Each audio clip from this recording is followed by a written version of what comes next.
अकाल पड़ गया।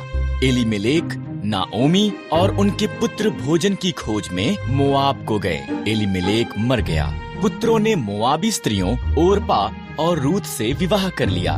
तब पुत्र भी मर गए। तीनों स्त्रियों के पास पति नहीं थे। जब इज़राइल में अकाल समाप्त हो गया, नाओमी ने घर जाने का फैसला किया। मोआब में ही रहो, उसने अपनी बहुओं से कहा, ये तुम्हारा घर है। ओरपा वहीं रही, पर रूथ ने कहा, जहाँ भी आप जाओ मैं जाऊंगी। आपके लोग मेरे लोग होंगे, आपका परमेश्वर मेरा परमेश्वर होगा। रूथ और नाओमी इकट्ठे वापस इज़राइल को गईं।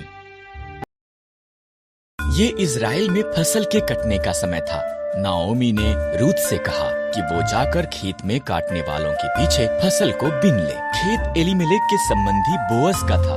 बोअज रूथ के पास आया। तुम नाओमी के साथ बहुत अच्छी रही हो, बोअज ने कहा। घर छोड़ना मुश्किल रहा होगा, परमेश्वर तुम्हें आशीष दे।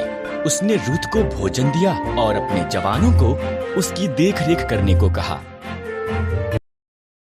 रूथ ने नाओमी को बताया कि क्या हुआ था। नाओमी मुस्कुराई।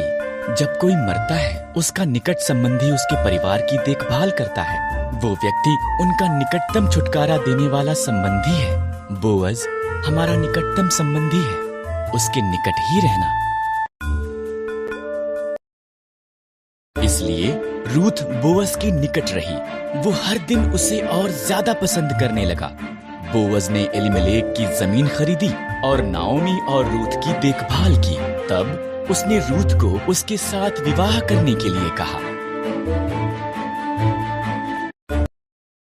रूथ से एक पुत्र ओबेद पैदा हुआ। ओबेद का पुत्र यिशै था।